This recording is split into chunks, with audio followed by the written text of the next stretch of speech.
Chapitre 7. Les 3 premiers mois passés à Lowood me semblèrent un siècle. Ce fut pour moi une lutte fatigante contre toutes sortes de difficultés. Il fallut s'accoutumer à un règlement nouveau, à des tâches dont je n'avais pas l'habitude.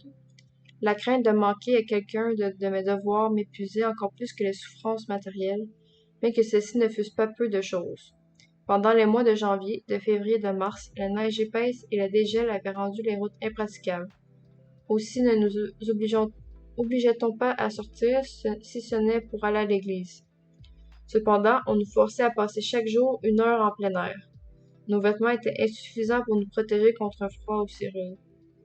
Au lieu de brodequins, nous n'avions que des souliers dans lesquels la neige entrait facilement. Nos mains n'étant pas protégées par des gants, se couvraient d'engelures ainsi que nos pieds. Je me rappelle encore combien ceux-ci me faisaient souffrir chaque soir lorsque la chaleur les gonflait, et chaque matin lorsqu'il fallait me rechausser. En outre, l'insuffisance de nourriture était un vrai supplice. Doués de ces grands appétits des enfants en croissance, nous avions à peine de quoi nous soutenir. Il en résultait un abus dont les plus jeunes avaient seuls à se plaindre. Chaque fois qu'elle en trouvait l'occasion, les grandes, toujours affamées, menaçaient les petites pour obtenir une partie de leur portion. Bien des fois, j'ai partagé en 2 de ces quêteuses le précieux morceau de pain noir donné avec le café, et après avoir versé à une 3e la moitié de ma tâche, j'avalai le reste en pleurant de faim tout bas. En hiver, le dimanche était de tristes jours. Nous avions 2 milles à faire pour arriver à l'église de Brocklebridge, où officiait notre chef. Nous partions ayant froid. En arrivant, nous avions plus froid encore. Et avant la fin de l'office du matin, nos membres étaient paralysés. Trop loin pour retourner dîner, nous recevions entre les 2 services du pain et de la viande froide et des parts aussi insuffisantes que dans nos repas ordinaires. Après l'office du soir, nous nous retournions par une route escarpée. Le vent du nord soufflait si rudement sur le sommet des montagnes qu'il nous gerçait la peau. Je me rappellerai toujours Mademoiselle Temple. Elle marchait légèrement et avec rapidité le long des rangs accablés, ramenant sur sa poitrine son manteau qu'écartait un vent glacial. Et par ses préceptes et son exemple, elle encourageait tout le monde à demeurer ferme et à marcher en avant comme de vieux soldats. Quant aux autres maîtresses, pauvres créatures, elles étaient trop abattues elles-mêmes pour tenter d'égayer les élèves. Combien toutes nous désirions la lumière et la chaleur d'un feu pétillant lorsque nous arrivions à Lowood, mais cette douceur était refusée aux petites. Chacun des foyers était immédiatement occupé par un double rang de grandes élèves, et les plus jeunes, se pressant les unes contre les autres, cachaient sous leur tablier leurs bras transis.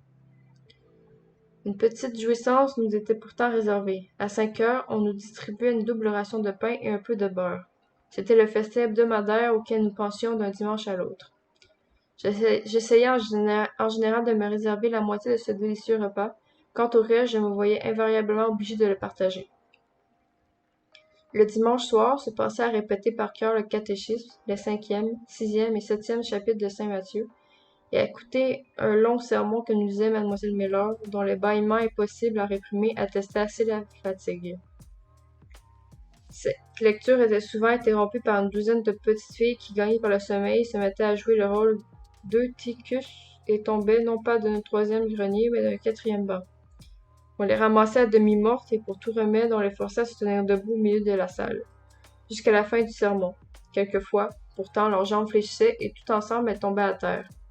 Leur corps était alors soutenu par les grandes chaises des monitrices. Je n'ai pas encore parlé des visites de M. Brocklehurst. Il fut absent une partie du 1er mois. Il avait peut-être prolongé son séjour chez son ami l'archidiacre. Cette absence était un soulagement pour moi. Je n'ai pas besoin de dire que j'avais des raisons pour craindre son arrivée. Il revint pourtant. J'habitais Lowood depuis 3 semaines environ. Une après-midi, comme j'étais assise, une ardoise sur mes genoux et très en peine d'achever une longue addition, mes yeux se relevèrent avec distraction et se dirigèrent du côté de la fenêtre. Il me semblait avoir passé une figure. Je la reconnus presque instinctivement, et lorsque 2 minutes après, toute l'école, les professeurs y compris, se levant en masse, je n'eus pas besoin de regarder pour savoir que l'on venait de saluer ainsi. Un long pas retentit en effet dans la salle. et le grand fantôme noir qui avait si désagréablement froncé le sourcil en m'examinant à Gateshead apparut à côté de Mademoiselle Temple. Elle aussi s'était levée. Je regardais de côté cette espèce de spectre. Je ne m'étais pas trompé, c'était M. Brocklehurst avec son pardessus boutonné et l'air plus sombre, plus maigre et plus sévère que jamais. J'avais mes raisons pour craindre cette apparition. Je ne me rappelais que trop bien les dénonciations perfides de Madame Reed, la promesse faite par M. Brocklehurst d'instruire Mademoiselle Temple et les autres maîtresses de ma nature corrompue. Depuis 3 semaines, je craignais l'accomplissement de cette promesse. Chaque jour, je regardais si cet homme n'arrivait pas, car ce qu'il allait dire de ma conversation avec lui, de ma vie passée, allait me flétrer par avance. Il était là, à côté de Mademoiselle Temple, il lui parlait bas. J'étais convaincue qu'il révélait mes fautes, et j'examinais avec une douloureuse anxiété les yeux de la directrice, m'attendant sans cesse à voir leurs noires orbites me lancer un regard d'aversion et de mépris. Je prêtais l'oreille. J'étais assez près d'eux pour entendre presque tout ce qu'ils disaient. Le sujet de leur conversation me délivra momentanément de mes craintes. Je suppose, Mademoiselle Temple, disait M. Brocklehurst, que le fil acheté à Lowood fera l'affaire. Il me paraît d'une bonne grosseur pour les chemises de calicot. Je me suis aussi procuré des aiguilles qui me semblent convenir très bien au fil. Vous direz à Mademoiselle Smith que j'ai oublié les aiguilles à repriser, mais la semaine prochaine, elle en recevra quelques paquets, et sous aucun prétexte elle ne doit en donner plus d'une à chaque élève. Elle pourrait les perdre et ce serait l'occasion de désordre. Et à propos, madame, je voudrais que le bas de laine fût mieux entretenu. Lorsque je vins ici la dernière fois, j'examinais en passant dans le jardin de la cuisine les vêtements qui séchaient sur les cordes, j'ai vu une très grande quantité de bas noirs en très mauvais état. La grandeur des trous attestait qu'ils n'avaient point été raccommodés à temps. Il s'arrêta. Vos ordres seront exécutés, monsieur, reprit mademoiselle Temple. Et puis, madame, continua-t-elle, la blanchisseuse m'a dit que quelques-unes des petites filles avaient eu 2 collerettes dans une semaine. C'est trop, la règle n'en permet qu'une. Je crois pouvoir expliquer ceci, monsieur. Agnès et Catherine Johnstone avaient été invitées à prendre le thé avec quelques amis à l'automne, et je leur ai permis pour cette occasion de mettre des collerettes blanches. M. Brocklehurst secoua la tête. Eh bien, pour une fois, cela passera, mais que de semblables faits ne se renouvellent pas trop souvent. Il y a encore une chose qui m'a surpris. En réglant avec la femme de charge, j'ai vu qu'un goûter de pain et de fromage avait été 2 fois servi à ses enfants pendant la dernière quinzaine. D'où cela vient-il? J'ai regardé sur le règlement et je n'ai pas vu que le goûter y fût indiqué. Qui a introduit cette innovation et de quel droit? Je suis responsable de ceci, monsieur, reprit mademoiselle Temple. Le déjeuner était si mal préparé que les élèves n'ont pas pu le manger, et je n'ai pas voulu leur permettre de rester à jeun jusqu'à l'heure du dîner. Un instant, madame. Vous savez qu'en élevant ces jeunes filles, mon but n'est pas de les habituer au luxe, oh boy, mais de les rendre patientes et dures à la souffrance, de leur apprendre à se refuser tout à elles-mêmes. S'il leur arrive par hasard un petit accident tel qu'un repas gâté, on ne doit pas prendre cette leçon inutile en remplaçant un bien-être perdu par un autre plus grand. Pour choyer le corps, vous oubliez le but de cette institution. De tels événements devraient être une cause d'édification pour les élèves. Ce serait là le moment de leur prêcher la force d'âme dans les privations de la vie. Un petit discours serait bon dans de semblables occasions. Là, un maître sage trouverait moyen de rappeler les souffrances des premiers chrétiens, les tourments des martyrs, les exhortations de notre divin maître lui-même, qui ordonnait à ses disciples de prendre leur croix et de le suivre. On pourrait leur répéter ces mots du Christ. L'homme ne vit pas seulement de pain, mais de toute parole sortant de la bouche de Dieu. Puis cette consolante sentence, heureux ceux qui souffrent de la faim et la soif pour l'amour de moi. Oh, madame, vous mettez dans la bouche de ces enfants du pain et du fromage ou d'une soupe brûlée. Je vous le dis, en vérité, vous nourrissez ainsi leur vile enveloppe, mais vous tuez leur âme immortelle. Oh là là. Ok.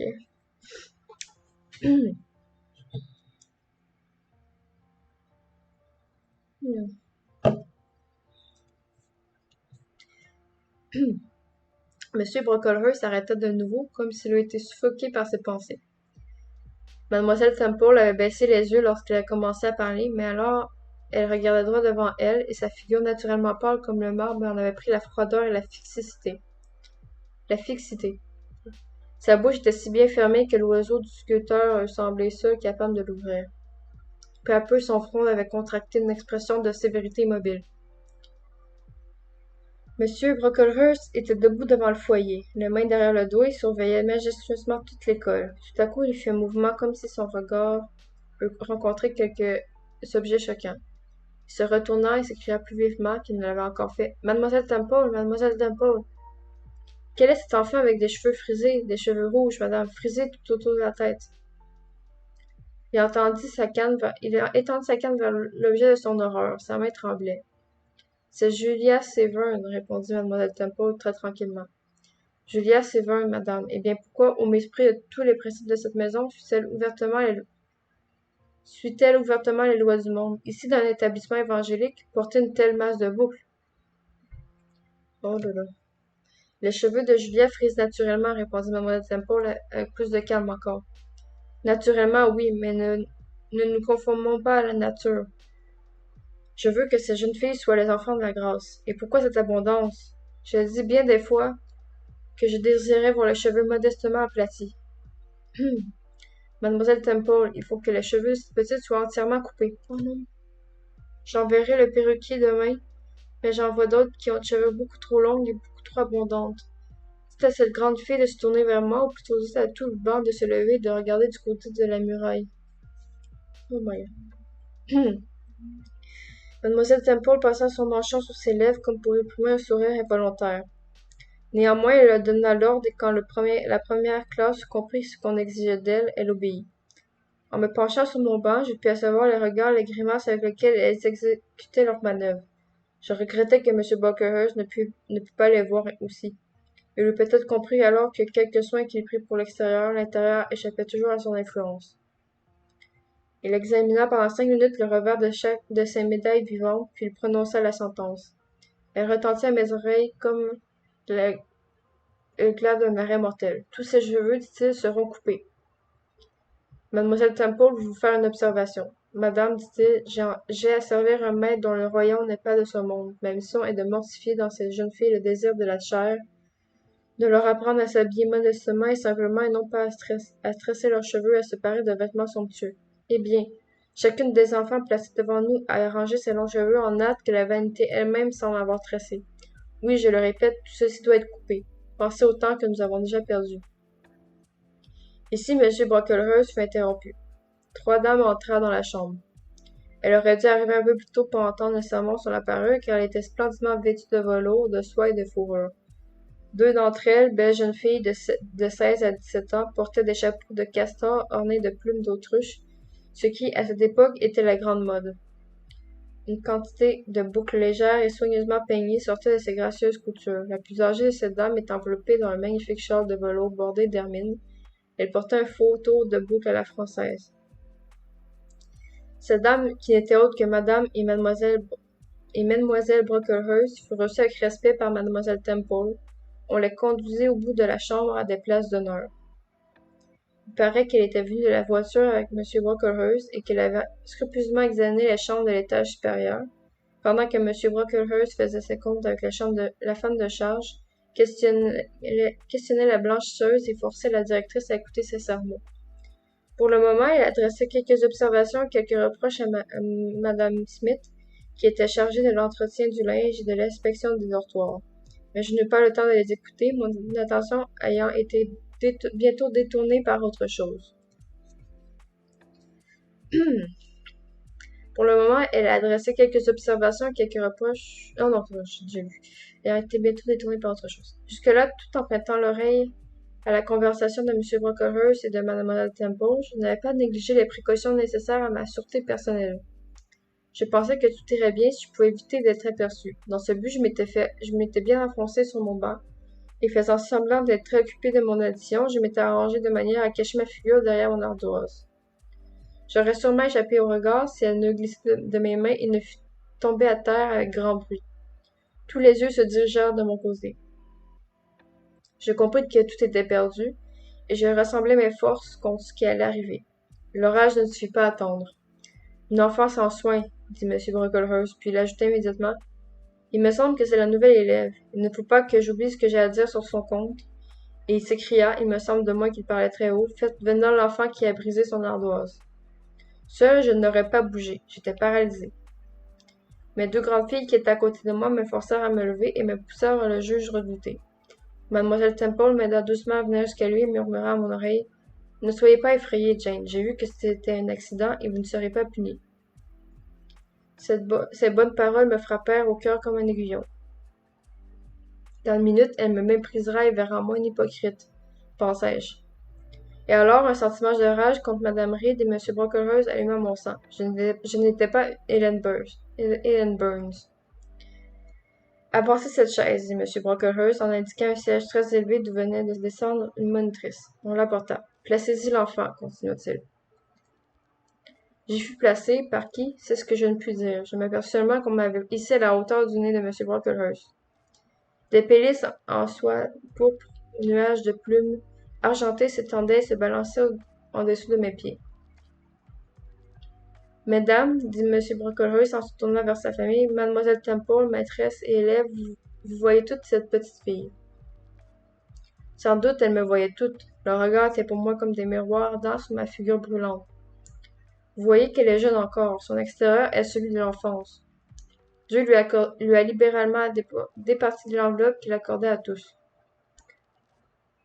Aucune difformité n'indique en elle un être à part. Qui croirait que l'esprit du mal a déjà trouvé en elle un serviteur et un agent? Et pourtant, chose triste à dire, c'est la vérité.